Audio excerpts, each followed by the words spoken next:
Welcome back to Learn Astrology with Mary. My name is Mary English. You can find me at www.maryenglish.com, maryenglish.co.uk, and UK Astrologer. And today we have a special guest. We've got Saffron Dennis, who is coming to talk with us today. And she's a professional astrologer. She lives in East Anglia in the UK. And she started her astrological journey by studying with a guy called Chris Brennan, who we've talked about before. He does the astrology podcast. She also studied with Adam Elenbaas at Nightlight Astrology, and she studied with Sue Ward. She's got some qualifications in crystals, and she's revisiting a crystal course with the Bristol Academy of Crystal Healing.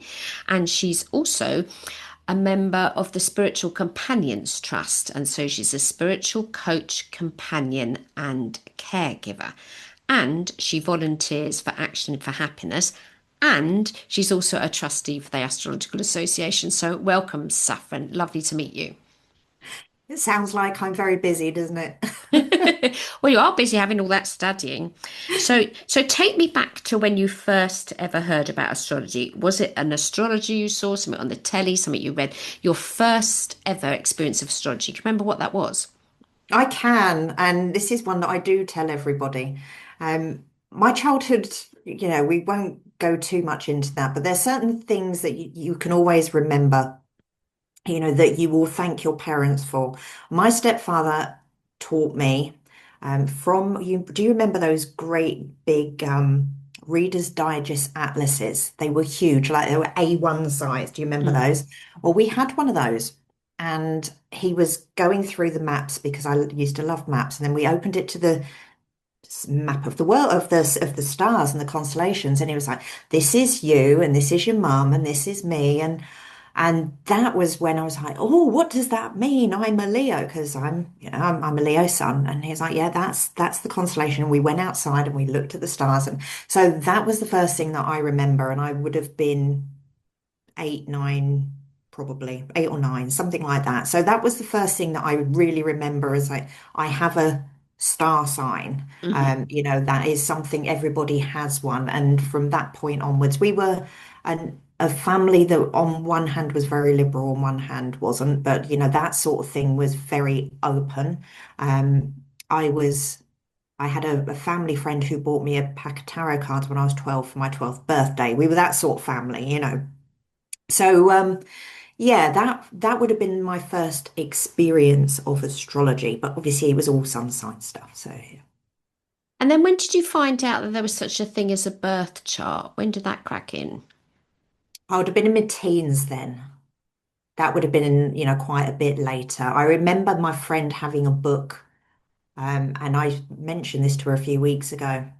She had a book that showed you where your moon, that you had a moon sign and that Hmm. you had a rising sign. And those things were like, oh, wow, I didn't realize that was a thing. So that would have been that. But I didn't get my first reading until I would have been in my 20s.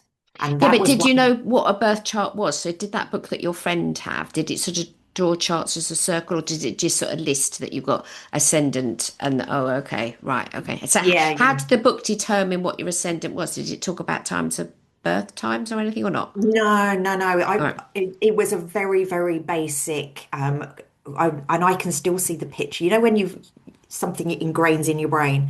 There were cartoon pictures of. I remember it showing a woman with little dogs saying a Leo will love cats, but when they get older, it's just one of these random things. You'll want little dogs. Right? How weird is that? And it's just one of those things that I remember sticking in my brain, but it was very much a coffee table, very, very basic. I got Parker's. Parker's was my first one that I got with a birth chart. So like a lot of people did, that's one of the first ones everyone gets hold of, isn't it? So I Did you had get it that. from a library or a bookshop? Where did you get that book from? Oh, I bought that. I would have bought that in the local bookshop in Bedford. Do they sell astrology books in your local bookshop in Bedford? Only the Parker, yeah, it would have only been Parker's, because it was a little one, and then later on I got the big version. Mm. So it was a little how to, and I think, Yeah, there would have been two or three. You know what it's like in bookshops. You get two or three astrology books Mm. and yeah, pretty much coffee table version, the Linda Goodman sun signs and all that sort of stuff.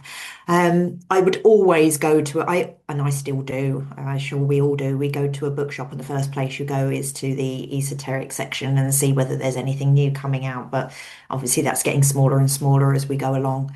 Um, we had a old bookshop in Bedford back in the day, but that's gone now, and I don't really go into Bedford. I'm very lucky. I live not far from Cambridge, so we do get to have a little rumble round there. And there's also a fabulous bookshop in Letchworth that do secondhand books. So I'm a bit of I like to read.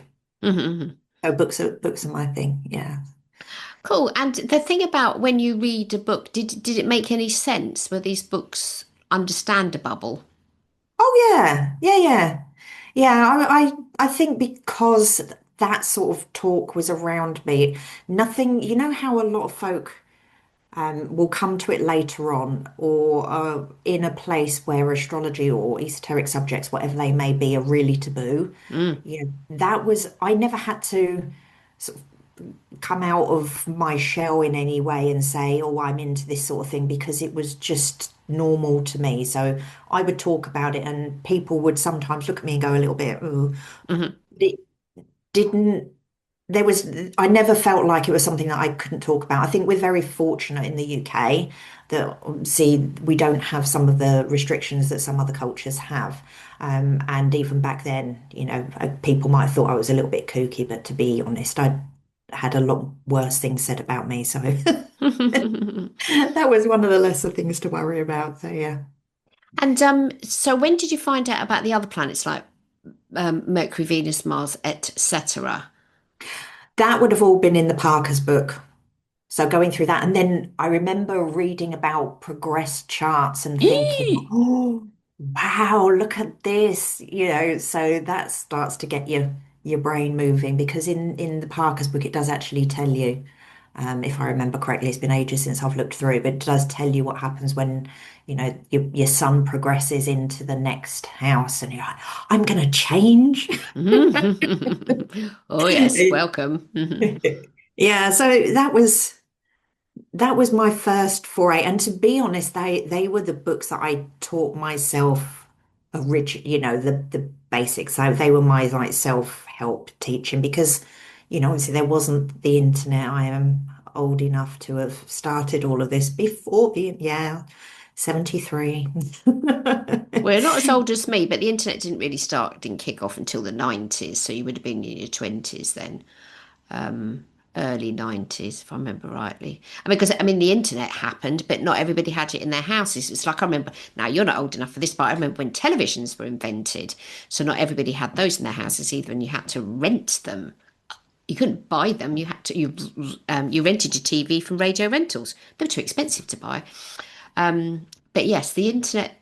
I think because I'm going to be having a discussion with Victor in January about sun sign astrology, and some people can be rather sort of look down on it. Oh, it's very basic and stuff. But actually, I think it's the doorway into astrology. Knowing it's very rare for me to come across someone who doesn't know what sign of the zodiac. They might not know anything about astrology, but they're, oh, I'm a this, I'm a that, or the other. And then there are the ones that are born towards the beginning or the end of the sign, go, well, I don't really feel like a Gemini. I don't sort of feel like whatever it is. And then they go, I'm born on the cusp. And then we have a big argument because I was telling there's no such thing as a cusp. You're either one sign or you're the next sign, or you might have planets in the other one. But I've got a whole thing about there is no such thing as a cusp. But it's interesting, everybody's journey into astrology is not the same. I always ask people how they do it. 9 times out of 10, there is some sort of book involved or some relative somewhere that points something out. Now, my parents were Catholic, so there's no way they're going to be stood in the garden looking up at the stars. They weren't even interested in astronomy either. That wasn't something that either my parents were into. So I didn't really get to know about anything until I was a teenager. And then it was Linda Goodman. But I was lucky I had an auntie that was into astrology. So did you have any relatives that were into astrology?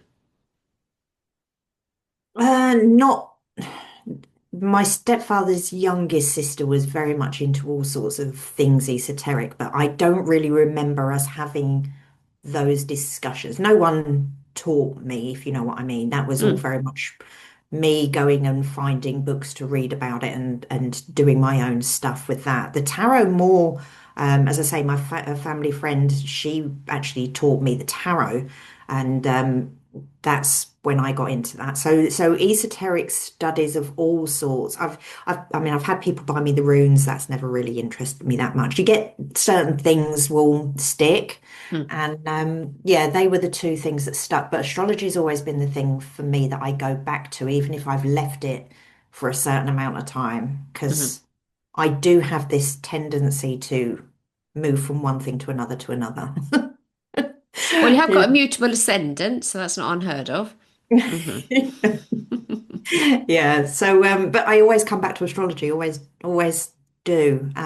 So this last time it's got fixed in and here I am now. So And in whole sign, is your sun in the eighth or the ninth ninth? Okay, yes, in equal house, it's in the eighth, but whatever. And where's your moon in whole sign? in the 10th. 10th, right. Okay. And then, so, okay, so there's the question. So when you first started learning astrology, did you know much about house systems? Well, like everybody back then, it was Placidus because, you know, you were either Placidus or equal. I think they were probably the only two that anybody ever really used, weren't they? Mm. Horary really wasn't a thing back then, was it? Not really. It was sort of underground with you know, obviously Sue and John and Olivia Barclay and all those, but I mean, it wasn't out there like for us. So but yeah, I was Placidus, but I think that to be honest, and I know this is going to sound like me harking on about whole sign all the time, but for me, working in Placidus always felt like there was something not quite right, and maybe it just is because in Placidus, my sun, because I have a Sun Jupiter opposition exactly. Yes, you do. Hmm. And in Placidus, they are right on exactly the cusp of the eighth and second house. And so nothing, I'm like, well, what am I? What does this mean? This is too ambiguous. There's nothing defining here. And I used Oh, to that sounds find, like your moon in Virgo. Oh, that's a little too vague for me. Yeah, sorry, go on. yeah, and it was, and it just felt very, very odd. And I had my first reading that I had. Um, she recorded it, and you know, back in the days, you didn't do any of this. I had a tape or a CD. I think it was a CD. She sent me a CD, Hmm. and I remember listening back to it and thinking, this makes no sense. None of this makes any sense at all. And I got a little bit disheartened with that one, but then went and had a reading with someone else. And don't ask me who that was because I cannot remember now for the life of me.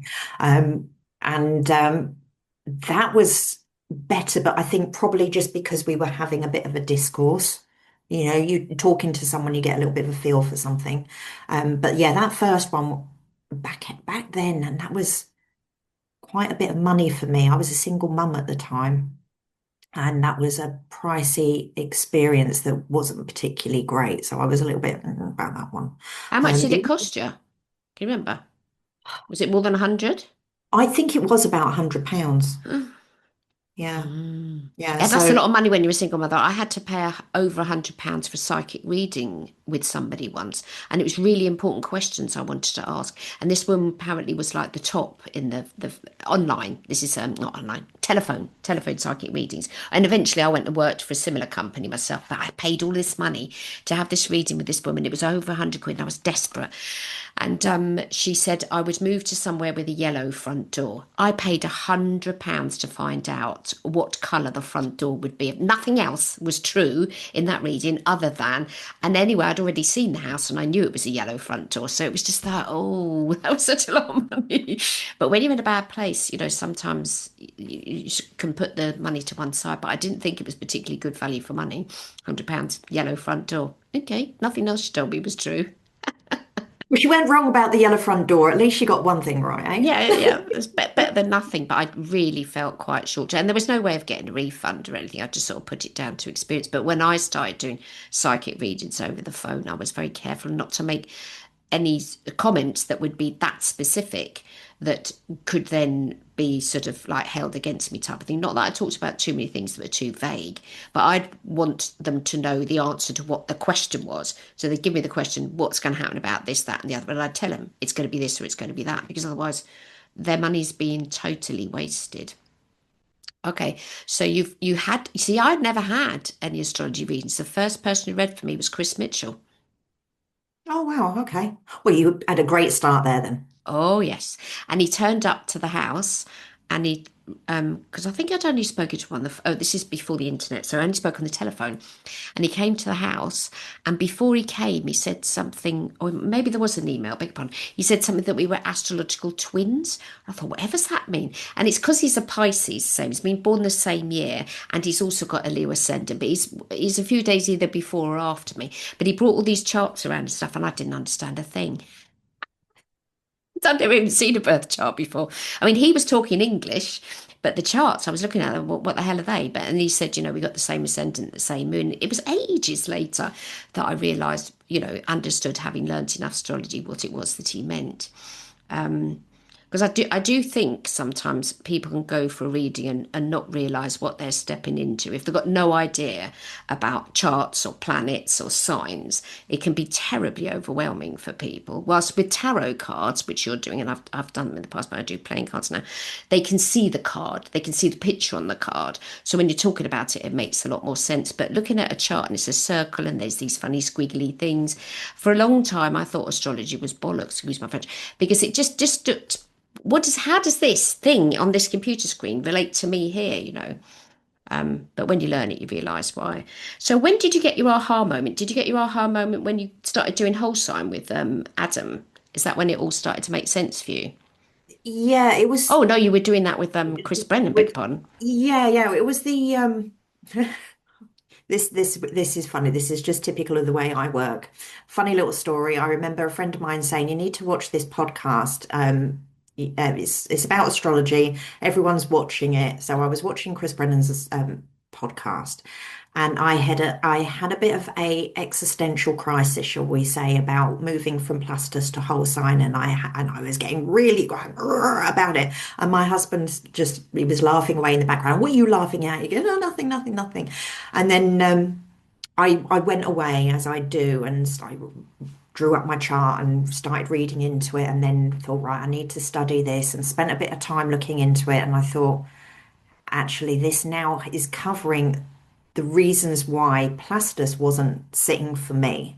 And Mhm. I started to work out what was going on. I thought, I need to know, I now need to know for definite what this whole Hellenistic thing is. And Mm. I liked the fact that it went back to all of these documents that were being brought up by all these people translating all this information, the Roberts and Dimitri George and all of the work that was being done there. And obviously Chris Brennan had the other part of this was I had back in the noughties, I'd done 3 modules with one of the big schools over here in the UK. And back when you had to email because there was nothing, no other ways of doing it. But it was so prohibitively expensive for me. It was just really too much. And so I got the basics from that, which was really helpful, and it gave me a good way of structuring my learning. And I then took that on and did a lot of self-study that way. But I couldn't, I just didn't have the money to go and spend to travel down to London and do all the things that needed to be done. So um, when I looked at what Chris was offering, he was offering his course, and I was looking at it thinking, well, this is a price point that I can afford. And what the information that he's giving out is making sense. So it's a self-study course. I mean, he gives you all the lectures, Mm. lots and lots of work. And I sucked it all in like a sponge and loved every minute of it. And I joined a study group and got talking with people, met so many different people through this group. Some of whom, obviously, our dear Jolly Knot, who she was one of the first people that I met that I became friends with, and obviously we're very, very good friends now. So I'm very grateful to the whole community of what was started in that group. Um, and my husband said to me about a year later, he said, I knew it. I just knew that you would get this absorbed into it because of your reaction, your negative reaction to it in the beginning. Mm. Because if you have such a passionate reaction to something, and I would say this about anything, any Mm, subject, anything, why are you getting that feeling? What is mm, it about that subject, person, discussion, whatever it may be, that's causing you to have such a reaction to it? Because it's probably there's something inside of you saying, I need to know more. I need to know more. I need to understand it. I want to understand it. Don't push it away. mm. Don't poo-poo it. Look into it. Find out what this means. What's the truth behind it? Your truth, whoever's truth, whatever. But don't say no to something until you know what you're saying no to, Yes. you Mm, know. So I went away and I studied it. And then, of course, I took, finished Chris's course, then went on and started working, started Adam's class because I thought, well, I need to go over this with somebody now in a classroom setting with other people. I wanted mhm, to, get that. There was in our group, in our study group that I was in, for Chris Brennan's course, there was a lady called Michelle Courvoisier. She's amazing. Look her up on the internet, folks. She's out there. She's in Belgium. And I was just blown away with the amount of knowledge that she had. And I was like, where did you learn this? And she said, well, I work for Adam. So I was like, right, well, I need to take this class because I want to be like you. And so yeah, she's awesome and she's doing a lot of really, really good work. So mm. yeah, and that's why I ended up taking the course at Nightlight, and the rest is, you could say is history really, because I'm still there. So, yeah. And so now you're doing whole sign and it's all making sense for you and stuff. And then can you remember your first reading you gave for someone? So not another student, but like a real live living human being that you gave a reading to. So you did a reading for them with whole sign. How was that In for you? How scary was it? in whole sign, I'm trying to remember when that would have been. I mean, I've done readings for people, in Placidus for years. But yeah, going to whole sign, that probably would have been about 3, 4 years ago, but I can't remember the exact person. Do you It make your probably charts on actually, astro.com? Where do you make your charts and send? Do you send them to the client beforehand? How does it work? yeah, I've got solar fire. I've got solar right. Yeah, yeah. So, but I actually use for my client because solar fire is really glitchy for me. But anyway, we'll leave that there. I use Astro Theros, which is a new program. Came out a couple of years ago by an, as, an astrologer that worked. Oh gosh, let me get my words out. He was a student at Nightlight called Mhm. Bradley, who has set up this, and I just like it. I like the aesthetic of it. So that's what I do. But yes, now I'm thinking about it. The person that I did the first reading for in Wholesign was somebody that I'd read for in Placidus, and that's why I did it because I wanted to go and speak to a client that I'd had previously Mm, and show them. I mean, to be fair though, she did say. I think the last reading I'd given to her was probably 10 years before. So it was a big, there was a big gap mm. between it. And she just said, all I remember you telling me is that you said I'm a Virgo rising and that I want to be perfect. And she said, that's all I remember you saying to me. Well, is that not true? But then, yeah, reading for her in whole sign was a very different, yeah. And just because we also look at the chart from whole sign is different to the psychological way people would look at a chart. So we're looking at the first house as the client, and then we're looking at the rest of the chart as the experiences for the client, and that's very basic of how I would say I look at it, which is very different to if you were having a reading from someone who'd been through the CPA, for example, where you're looking at the chart as you.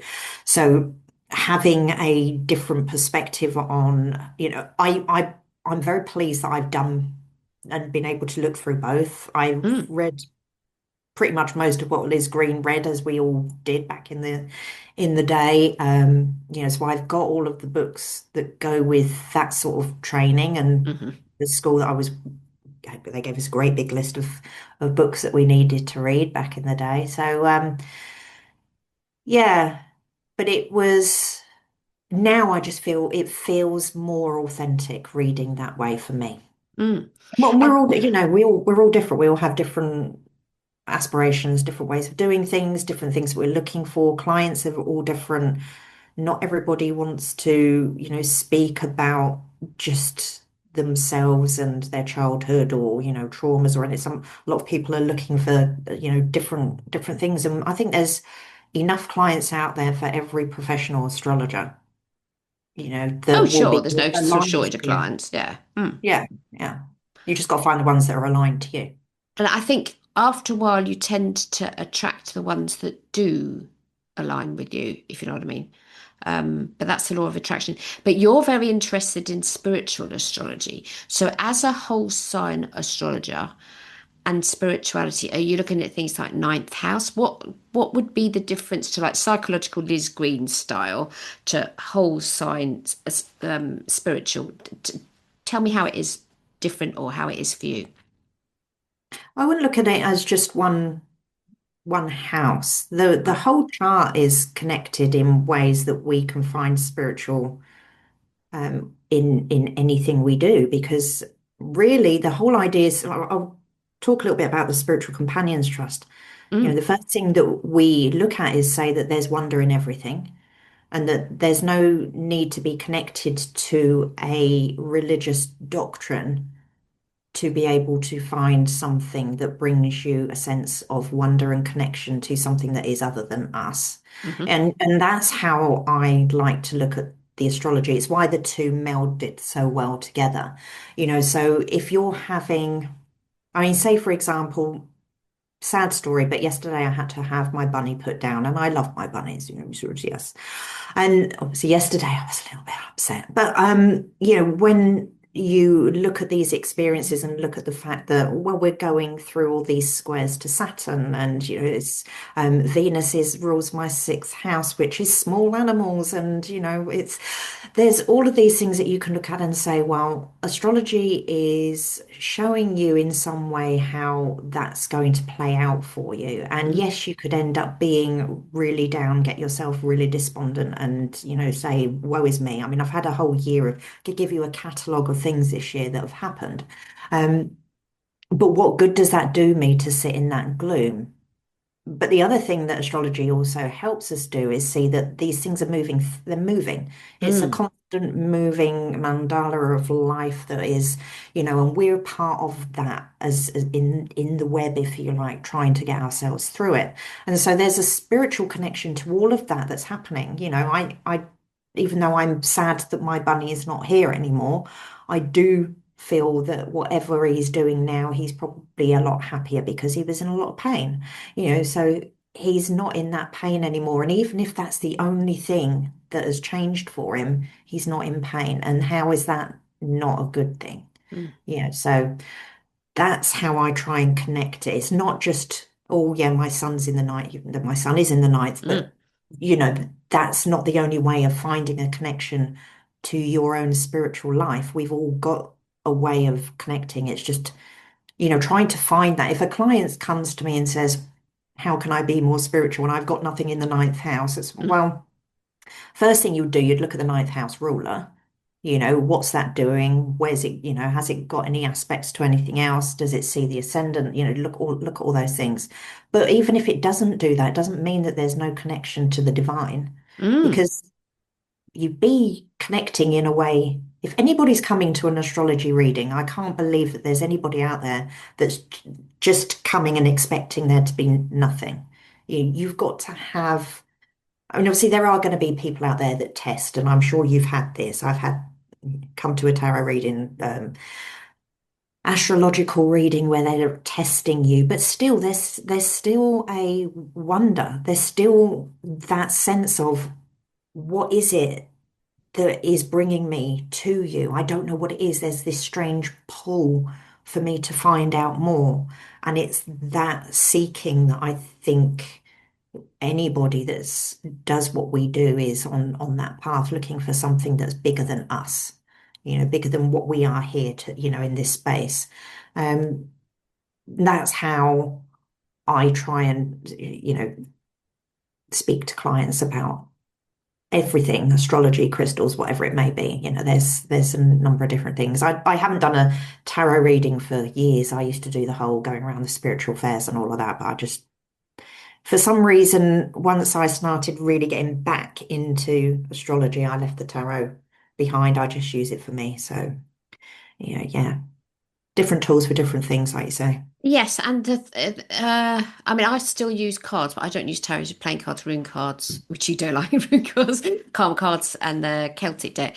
And I use those in a psychic reading, but I never pretend that astrology and cards are linked. The cards I use aren't. Okay, they're not astrological cards other than the karma cards because they do mention things like, sun, second house, and then what have I got signs, houses, and planets is in that deck, but that you don't need to be interested in astrology to be able to get the answers to them. But I think in the UK we don't have quite a lot of people are non-religious.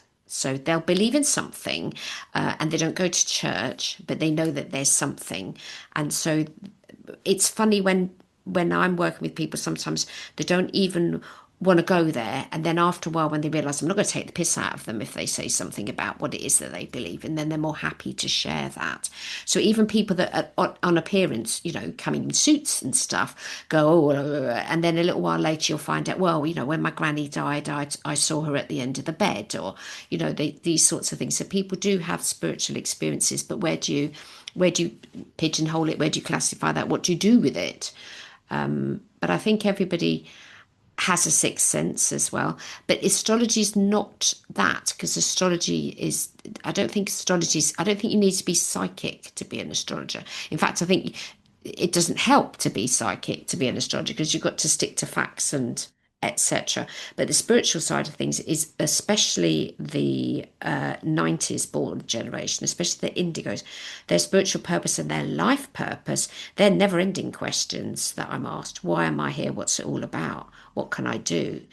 So are you looking at north nodes and things? So are you doing Arabic parts as well? Lots, as we call them in Lots, yeah. Hellenistic. Hmm. Yeah. Yes, I do use the lots. I did a talk very recently on Mars and the lot of courage, but I don't, to be fair, using them in a reading, unless I've seen someone on a number of occasions and it comes up, I don't just plop them in because, to be honest, there's not really any need.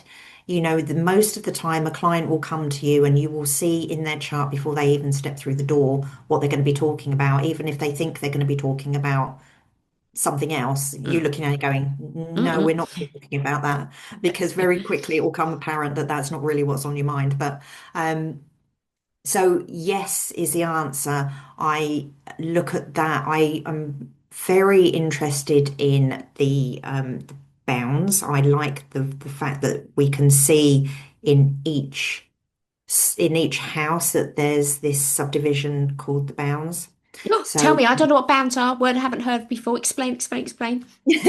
okay, so each in Hellenistic astrology, there's a subdivision. So there's subdivisions on subdivisions, and just think about it like I've heard of decans.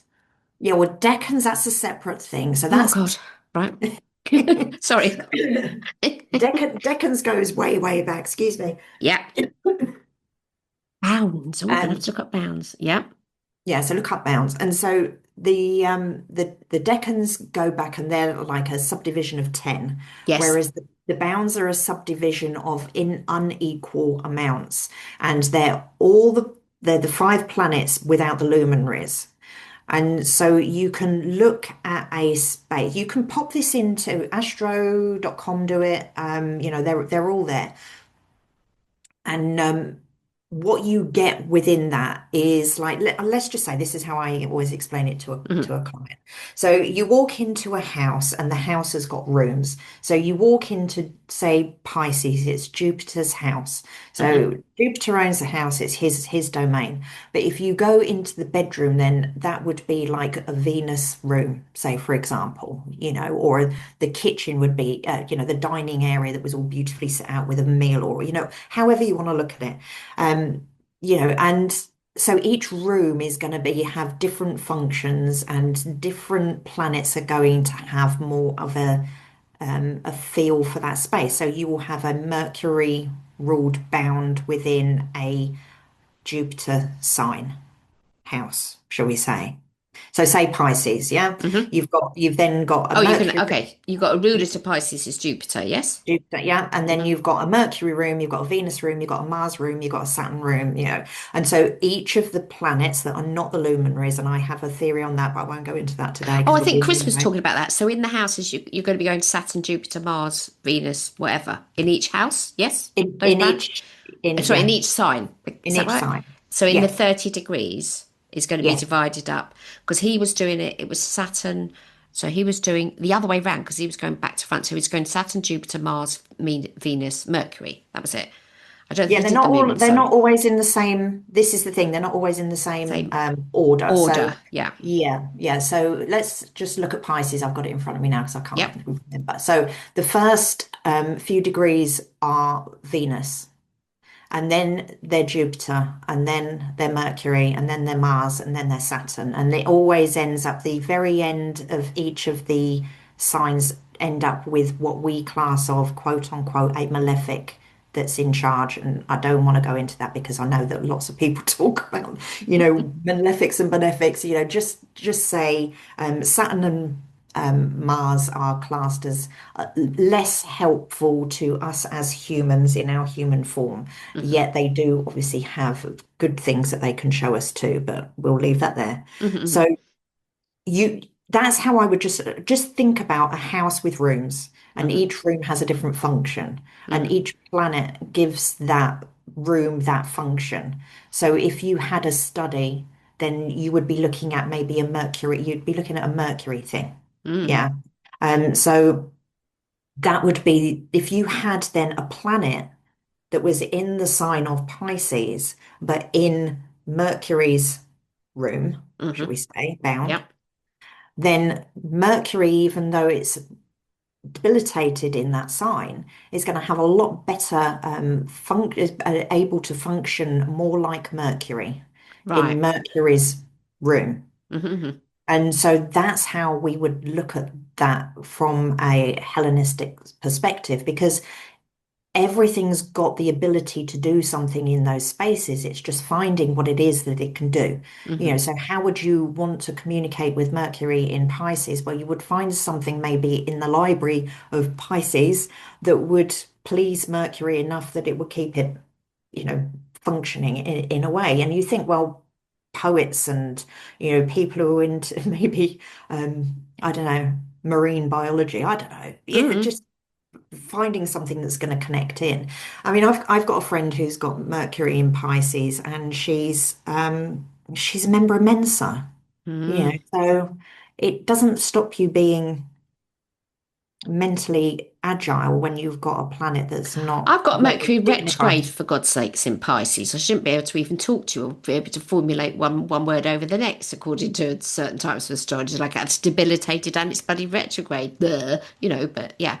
Um, Yes, because yes, no, he didn't do deckhands. He didn't call them bands. I think he called them something else. But yes, I do know that he was dividing up because he was doing about somebody coming for a consultation. How will you know that when they say they want to talk about their father's health, what you'll actually find out is they want to know if they're going to get the inheritance, the dad's going to die. How would you determine that from the chart? It was a very, very interesting talk. But he did do all that sort of divisions of the things with the planets. He did it with some other methods, but I can't remember what it was called. Maybe it was bands. I'll go back to that because these older techniques they had to use then. They didn't have bloody computers. You think, cracky, how did they do all of those calculations then? They must have been pretty good at maths, which is why I never could have been an astrologer in the Hellenistic world.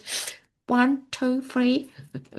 Couldn't have done it. And do those things from that way back. Now I'm going to ask you the question. Do those things from back then, do they convert to today? Yes, that's a definitive answer, isn't it? Yes. Yeah. Yeah. Yeah, of course. Yeah, of course. Otherwise, well, as far as I'm concerned, yes, they work. Mm. Um, there's other subdivisions. I did a talk a couple of years ago on the 12 parts, which is another division. So basically, you have it's called the mic. I termed it the talk, the micro zodiac. So basically, there's the whole zodiac within your um, 30 degrees. Hmm. So you can look at that one. There's the ninth parts. I mean, you can look at each individual degree if you like, and people will use that. That goes a little bit too far for me, but I Hmm. mean, just for example, I try and explain this in if you look at Scorpio and you look at somebody who's got Scorpio and night chart, because then we go to Yes. set. Yep. And if you put Mars in Scorpio at the first degree, then it would be in its own sign and it would be in its own bound and it would be in its own 12th part. I mean it's a So strong he's a happy bunny then, that Mars 1 degree it, in Scorpio. it's a it's happy for Mars in Hmm. a scorpionic type way, which I generally try and explain that like Athena rather than like Aries. Wise, able to be calculating, don't mess with because, will be very loyal, faithful, all those things, very skilled, all of that stuff that we would expect that goes with Scorpio, but by goodness, do not cross because, Mm.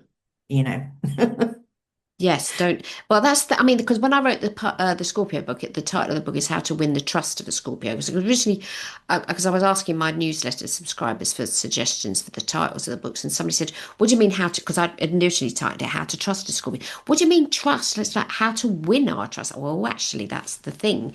It's not because you can trust a Scorpio. You could trust a Scorpio to do scorpionic things, like don't even try and trust a Gemini because they can have 64 different versions of something. But a Scorpio, it is all about trust. And you to be able to get them into your world, you definitely do need to win their trust. Trust is a important keyword for them.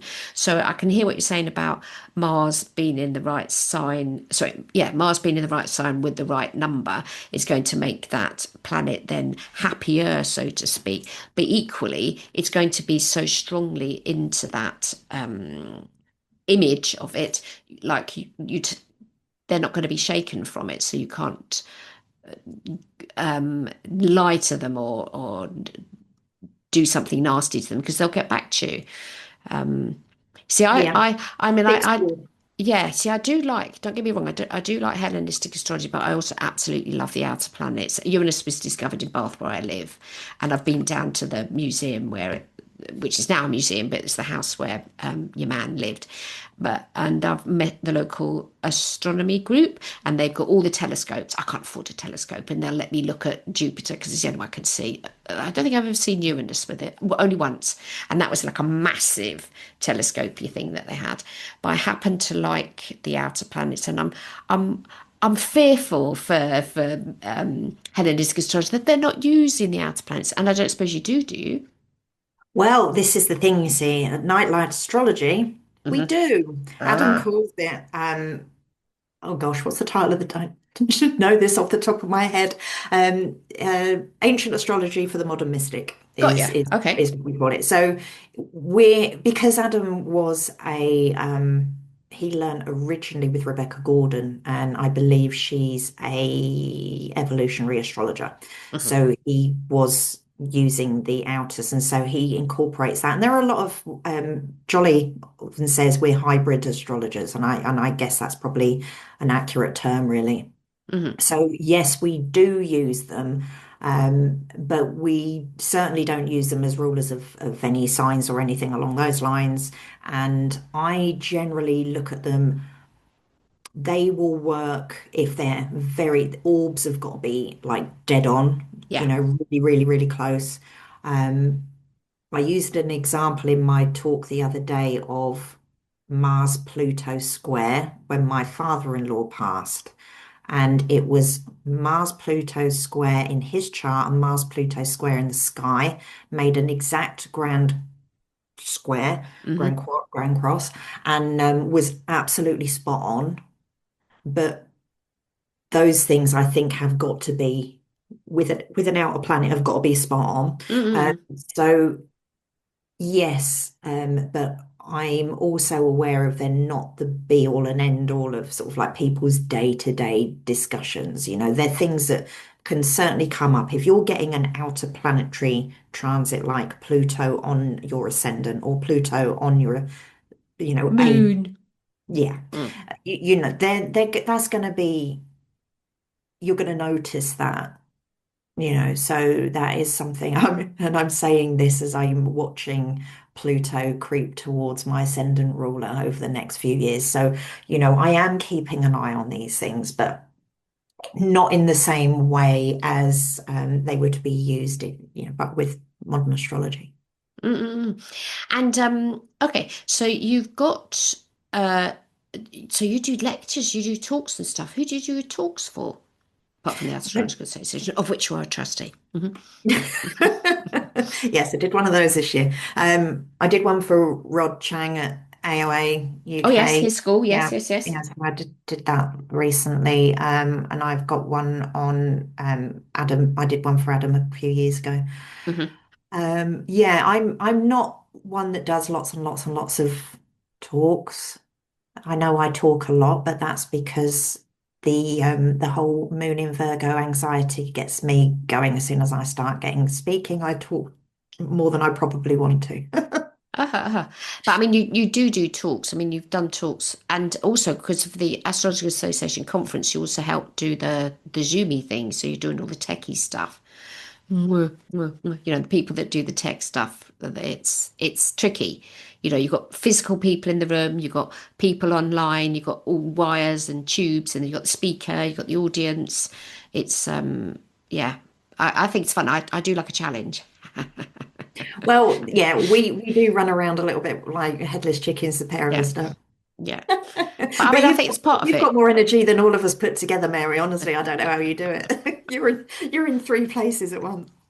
Um, okay, so tell me a little bit more then about so what did you call it? Hold on, let me go back to it. So you doing the hold it, wait, spiritual companions. So tell me more about how you so you're a spiritual coach, companion, and caregiver. So talk to me about what a spiritual coach is. Well, the idea with that is really speaking to people and just more than anything, just holding sacred space. Hmm.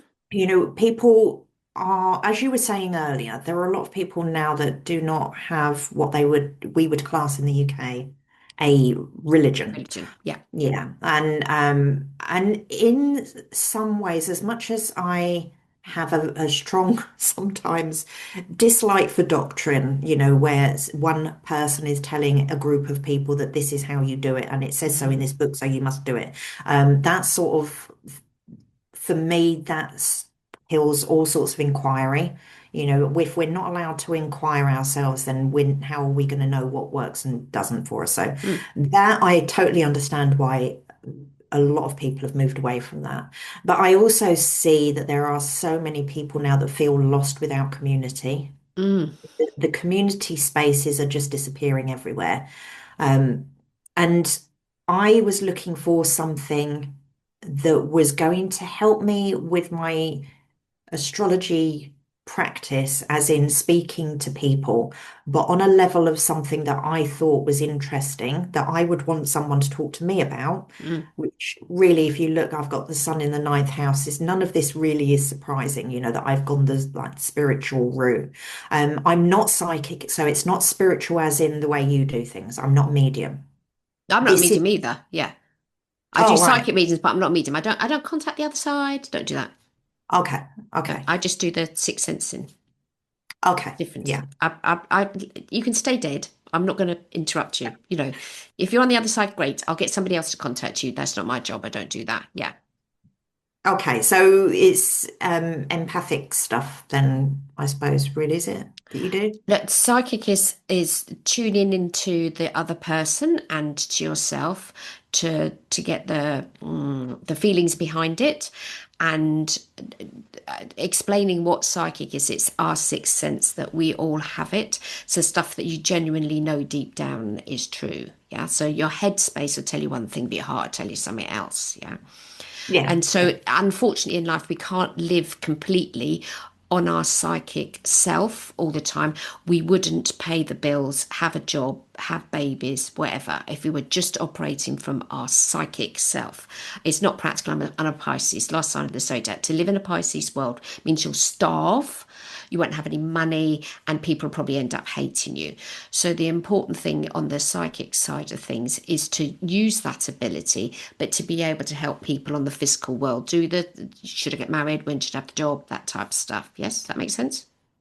Yeah, yeah, and that's pretty much it. Yeah, I would say that's the same thing. I have Mercury in Cancer, and so it in the eighth house, which even now as a Hellenistic astrologer, I still look at it as a place of crisis.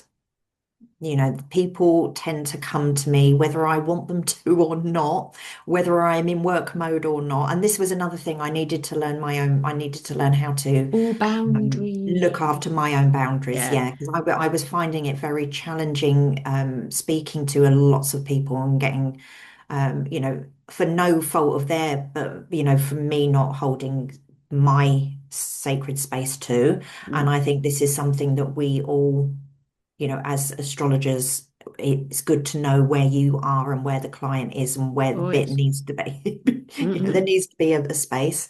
Um, and so holding that space and just learning how to be there for people when they need to speak and holding the container and giving them that time is really what that course was all about. And it sounds really simple, but it was actually a really profound experience and something that I will take with me all the way through now for the rest of my life with that. And they're arranging classes for alumni, and so we stay in contact and on all of that as well.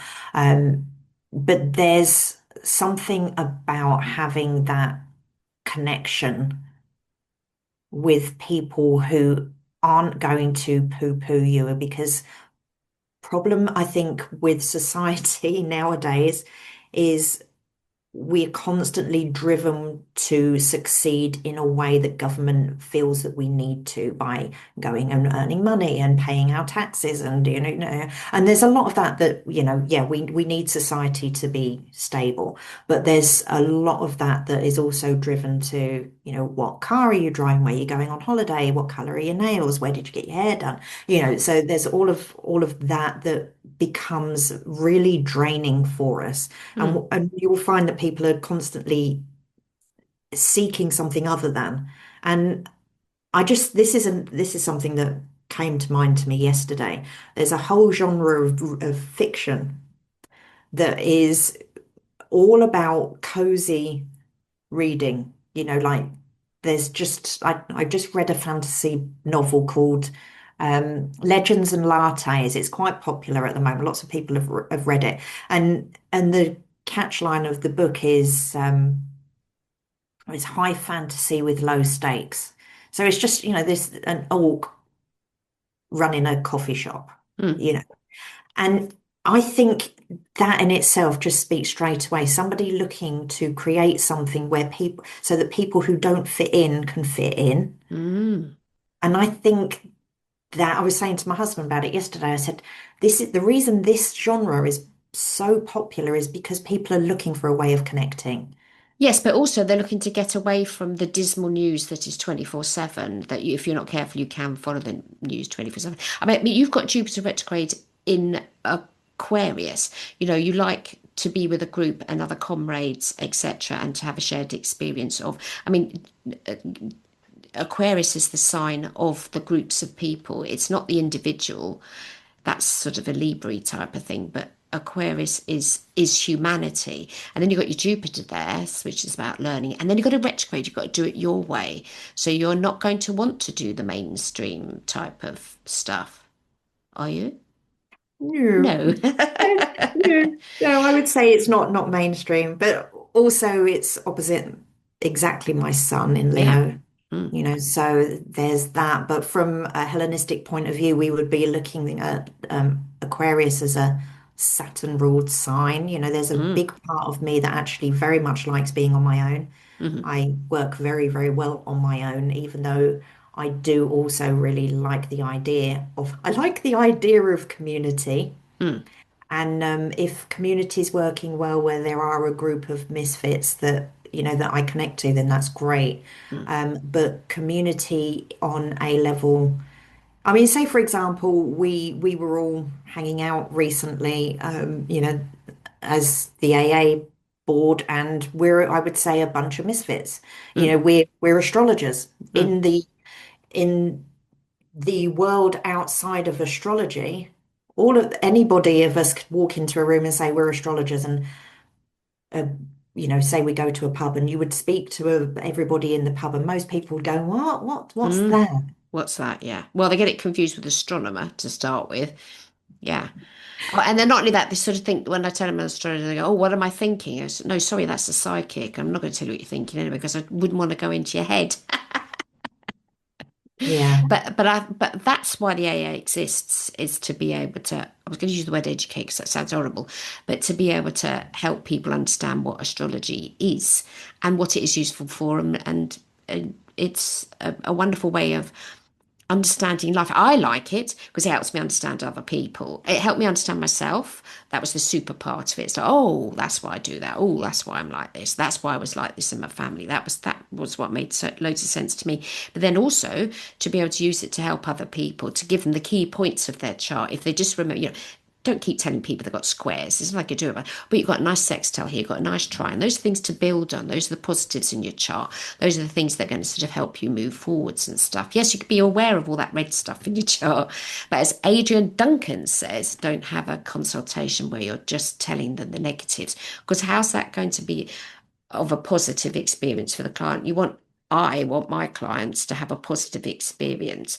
And I don't mean like positive, ha, but I mean to go away from it and to feel fulfilled in some way, or maybe better on their path, or whatever. It's different for everybody. Thank you very much, Saffron, for sharing your thoughts with us today. So we can find you by either Googling Divine Bay Tree and finding you, but your main website is divinebaytree.com. You're also that's your hashtag on Instagram, and you write a lot as well. So we need to tell everybody that they can find you on substack.com/@ Divine Baytree. So there you're writing articles and stuff. not as many as I should be, but hopefully more next year. Well, yes, and it's all down to time. There's only so many hours in the day. You're doing plenty of stuff already. And I think it's lovely that you're passionate about what you do. I think that's, if you're not doing something that you're passionate about, you got into astrology from a passion. And I think, if you're self-employed and you're not passionate about your self-employed status, just don't do it, because it's going to be an absolute headache. And you are, Yeah, yeah, which is yeah. lovely. I We love agree. it. So thank you very much, Saffron. And I'm going to say goodbye to our listeners. And if they'd like to contact me, it's mary@maryenglish.co.uk. And also I'll put all the links on the show notes to be able to get hold of Saffron today. Thank you very much for being with us today. Thank you for having me. It's been great fun. Thanks. Thank you, Saffron, for sharing your life experience, your astrological life experience with us. Greatly appreciated. Now we're coming near to Christmas, because today is the 21st of December and Christmas falls on the 25th. There is an episode next week. I've had episodes every year since 2016, and Christmas included. But if you're listening to this before Christmas and you still haven't decided what to give a friend of yours as a gift, then buzz over to my website. I do sell gift vouchers, so you can have a gift voucher for an astrology reading or a gift voucher for a psychic reading. If you'd like to learn astrology with me, just again pop over to the website. There are details on there. If you've got any queries about anything that you've listened to on an episode, then email me, mary@maryenglish.co.uk. And I'd like to thank you for listening to my podcast every week. I really appreciate it. Now, just to let you know about next year. So next year, I will no longer be practicing homeopathy. I won't be doing any supervision or anything like that. And homeopathy completely stops. However, I'm still continuing continuing with hypnotherapy and obviously with astrology. And there's going to be a slight change to the podcast next year. I'm going to be inviting guests on to talk about a particular thing that they like to teach their students. So it's still Learn Astrology with Mary, but we're going to have Learn Astrology with Mary with some guests that are helping us learn certain things.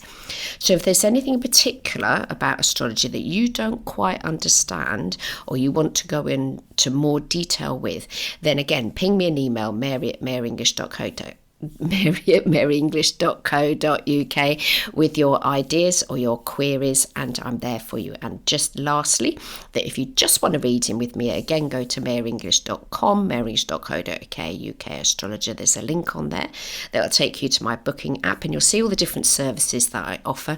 If you are in a country where the time differences don't match with the UK, by all means book a pre-record, and I'll make that as quickly as I can, and I'll send it to you via WeTransfer, so you can download and listen to the audio, and you will also see the charts that I've made for you.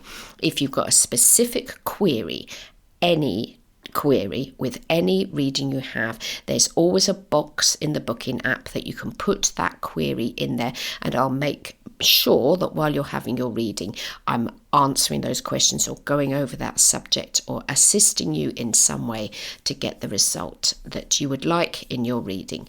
So I do hope you have a fabulous Christmas, and I hope you have a lovely solstice too, which is this coming up, first day of Capricorn, and I'll speak to you next week. Bye bye now.